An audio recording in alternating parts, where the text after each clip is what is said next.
children, and welcome to my chamber. My name is Rotherick Gastblood, and I'm your host of Tales from the Dark Chamber. This week, we have a great show for you. Tales to make your skin crawl. Each week, my chambermate and I read a scary tale that we found on the internet, or perhaps left under some corpse. Either way, we think you're going to like it, and we're just dying for you to hear it. So sit right back, light a candle, and let's have a ghoul evening.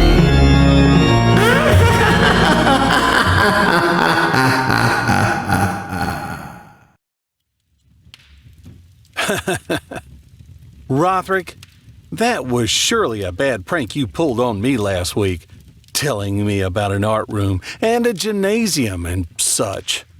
Great one. I owe you. Oh, well, Woody, it's so easy to pull one over on you. You're so gullible. Well, I was able to find a room that does have a few art supplies in it. Oh, that one, yes. That would be Sally's room. Sally? You mean not Cassintia or Asmarillus or Hemalothia or some other creepy gas blood name? No, we're not all named, as you put it, creepy. Sally was a third cousin that loved to come and spend the summer's nights here. She would paint the moon and plant deadly nightshade in the garden. A very lovely person she was, you know. I think I did see her portrait, but it didn't say Sally. Why so? Her full name was Salamandoria. Sheesh. Figures. Oh, and there's an old clock up there. Mind if I use it in my room?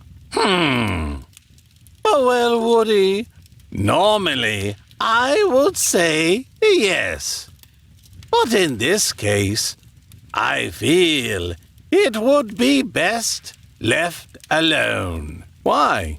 Oh, that clock doesn't work. It seems every time Sally set the clock, she wasn't seen for a few days.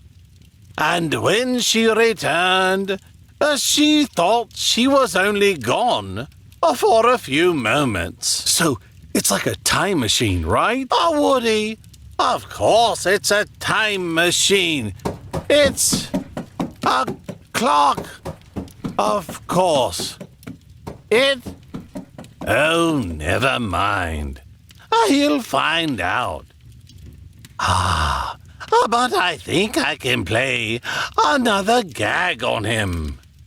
Let me arrange a few things here and reset the whole clock. And, yes, I think that will do nicely. Meanwhile... Rotherick! You here? Yes, Woody, I'm here. Where did you go off to this time? Oh, wow. How long have I been gone? 3 days. Oh, wow. So it did work. Woohoo! Yeah, I moved the hands around and felt a little funny. And all of a sudden, here I am, in the future. Yes, you are. Now, I'll go finish your laundry or something. I need to sleep off the last few days. Okay, see ya. What a ninny. But that does remind me of tonight's story. Seems M, V, and C are going on a venture into the White Room as a group and see what happens in Osmocate Manor, Act 2.1. Sorry, I had to split it up. It was a little long. Enjoy. Osmocate Manor, Act 2.1 by Runedine. Now, back with my experiment, O explains. I didn't consider it a worthy test as upon entering the White Room, I suspected that me and whomever I'm gripping might be forcefully removed from each other. And it could. Perhaps this is ridiculous. But this house has proven to be irreconcilably odd. Rip one of our fingers, or even our arms off. So I shied away from it. Now, however, I conject that this will not be the result. And even if it is, now we've learned that we're impervious to harm. The two of them face the door. I guess we'll know if it worked if the envelope in the back has your name on it, M faces O. Or if we're in the same room for that matter. Ready, M? Ready. O grips his hands. He opens the door. All they see is a bright, blurry white light. He steps inside, M following. He can feel his hand. For a moment, it feels as if there's a heavy push, but the two of them grasp each other tightly. When it succeeds, M finds himself in a room nearly identical to the room in which he woke initially. The only difference is that the envelope on the back has an O on it. Then, it was successful. O studies the room. He looks at O's clock. The violet dash is halfway between 12 and 1, and his red dash is just before the 6, indicating roughly 12:30. However, it is not a simple red dash. There's a trail of a light red color extending beyond the dash, all the way up to the 12. Oh, he faces him. Your dash is different than mine. It has a trail. Huh? Mine is just a red dash.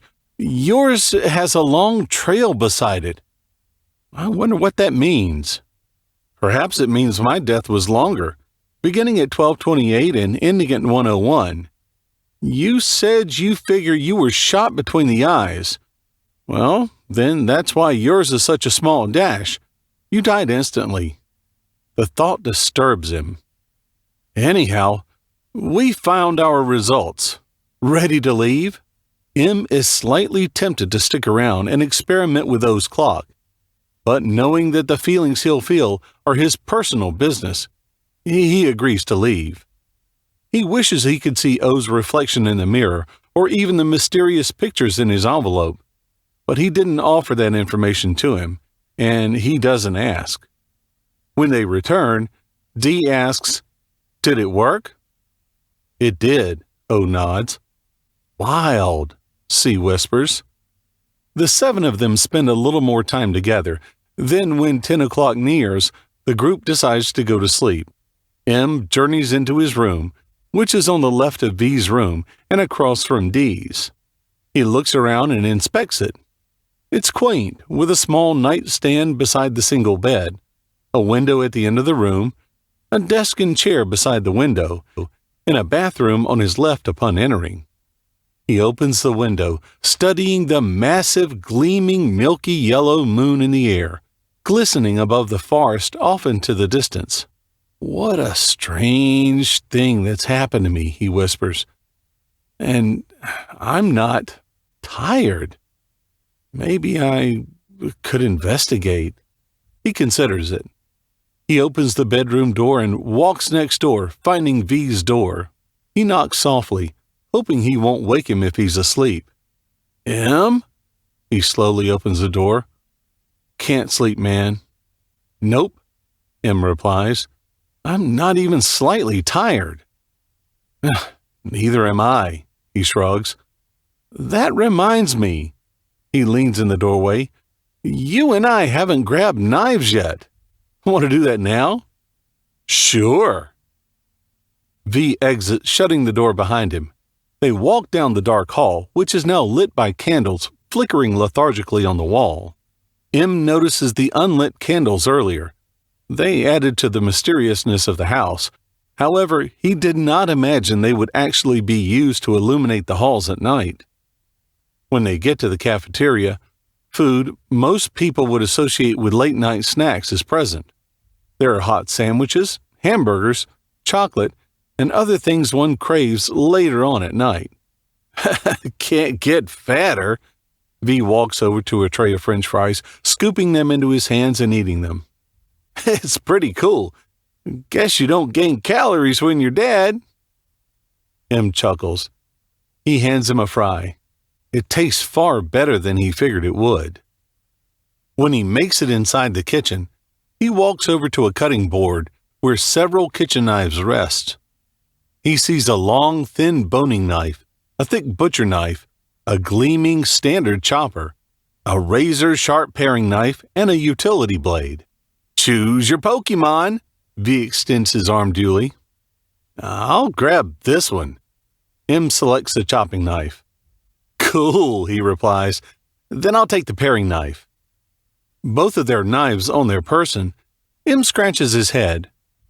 We should probably try to find a safe way to carry these. Just holding them all the time will get old, and we obviously can't just stick them in our pockets. Plus, carrying them everywhere makes us look like serial killers. C's pretty artsy. Maybe she'll make us a sheath if we ask. We'll tell her tomorrow. You know, C's awesome, M chuckles. She's so sweet and considerate. I agree, V nods. Honestly, I like everyone here. The two of them exit the kitchen, V grabbing one more handful of fries as he passes the tray. He hands him a fry and stuffs the rest in his mouth. Upon swallowing, he continues, Jay's awesome. Friendly, easy to talk to. A guide to all of us. C's pretty much on the same. O's nice. A little shy, but she really thinks about the group as a whole. D's a little blunt, but she's friendly when you get to know her. A's standoffish, but even she's cool sometimes. I mean, that M kid's a little bitch, but everyone else is cool. He smirks at M as they laugh. Heard that asshole pushes some people into swimming pools for no damn reason. Like, right when they meet, so they don't even know each other. That's weird. V, he laughs jovially. I'm sorry about that. What the hell was that, man? He grins as the two of them walking through the candlelit hall. I don't know. I guess I just wanted to see how you'd react. Everything seemed kind of fake, artificial or something. I knew that should invoke a response. It did. He chuckles dryly at him. Hell yeah, it did. When they make it back to V's room, he opens his door, leaning on it and holding it open for him. Well, welcome to El Casa La Vie, or whatever. I didn't take Spanish in high school, I think. The two of them step inside. His room looks exactly like M's. M sits down on his bed and he sits down at his desk. Rolling around in the chair and facing M, he puts one of his legs across his knee. So, what's on your mind, M? I've been here longer to figure things out. So if you're confused about anything, ask. I was actually curious. Do you mind if we try going through your white room? I want to see what's in your envelope, if that's not prying. We can go into mine if you want. I just want to see if we have similar stuff present in them. V leans against the chair, mulling it over. Okay, M. Sure, but we're checking yours after, he winks. If you don't mind, can we take C too? I'd feel safer in a slightly larger group. First you want to look at my personal stuff, and now you want someone else to see it too, he jokes. Nah, it's fine, sure. C will make things a lot less ominous. The two of them journey out of his room and into the hall, knocking on C's door. She quietly opens it, rubbing her eyes. She's in a pink nightgown. V? M? Is there a problem? She glances at the knives. M wants to see my white room. Figured it'd be less creepy if you came along. Why do you want to do that, M? I want to see if it's similar to mine. I mean, Any clues we can get aren't going to hurt. She nods. Okay, you might want to leave the knives outside, though. Remember that push you mentioned? I wouldn't want to get cut on the way in, even if it does heal fast. Understandable, V nods. Actually, I was going to ask, do you think you can make sheaths for these? Sure, she smiled. Tomorrow morning, definitely.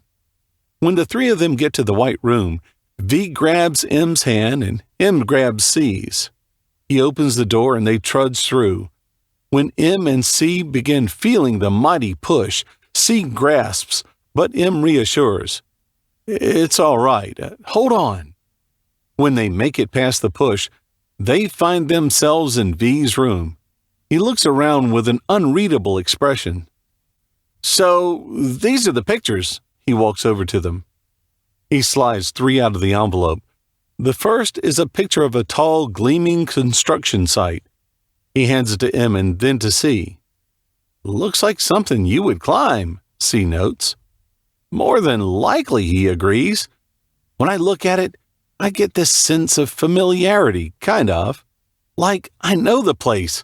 Like I've probably been there 100 times before, but I just can't remember. Anyway, he grabs the next photo. This one beats me. Just a shoe. In the picture is an old black sneaker.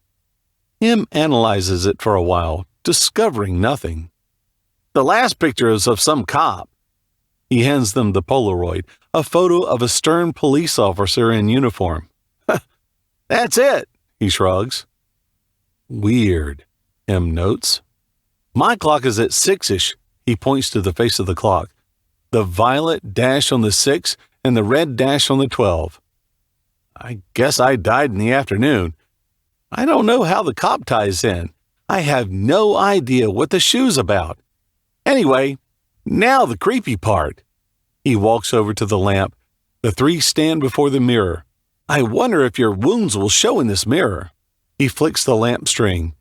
M never noticed before, but the bulb underneath the lampshade is black. It unnerves him to see it.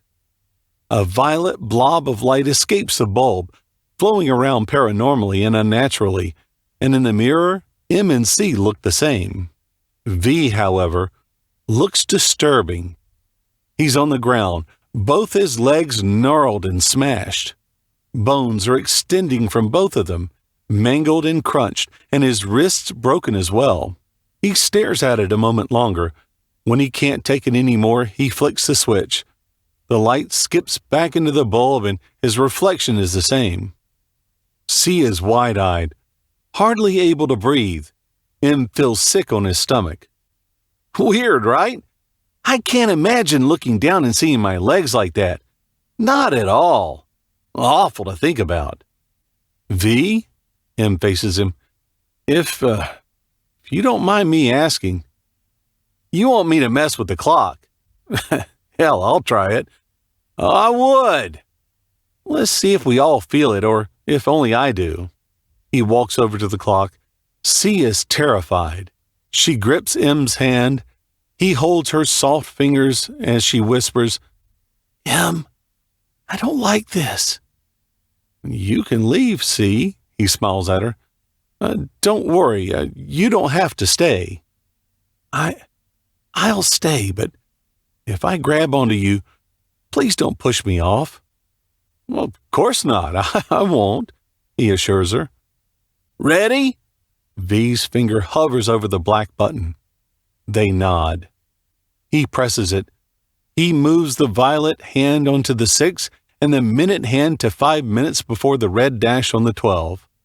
A sudden feeling overtakes the room. M feels as if he's literally bathing in emotion, as if it's tangible. He feels immense excitement and at the same time, all-consuming peace. I bet that's how I felt on this building. Totally excited from being so high up, but peaceful too. Like it's my haven or something. As the minutes pass, C begins to clasp M's hands. Now, another emotion is added to the feeling. worry.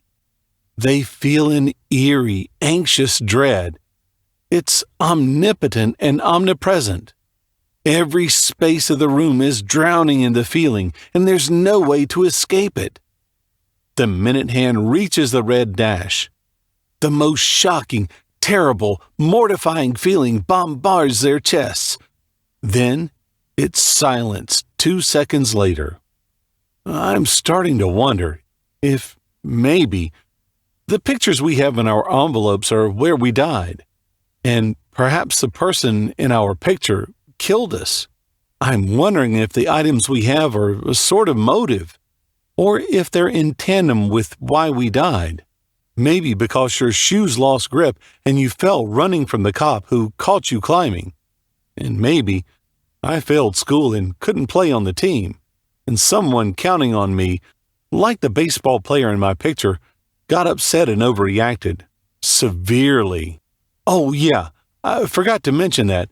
I had a picture of a baseball stadium, some baseball player, and a creepy report card in my envelope. You know, that makes sense, V replies. Maybe. That feeling of worry. At the 3-minute mark. Maybe I see something strange. The cop is pulling up, or his flashlight, or something. Yeah. I'm running, and my grip shifts, and I fall. That makes a lot of sense. And now that you mention your room, let's check it out. The three exits V's room. To M's surprise, C isn't scared, but wants to visit his room.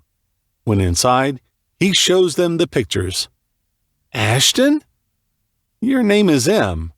I figure it starts with M. I don't think this is your report card. I guess you're right. Forgot about that. Wait. What if Ashton's the boy in the photo, and he didn't make the baseball team because of his grades, and I took his place and he was jealous? That makes sense. M, what do you look like when you're in your mirror?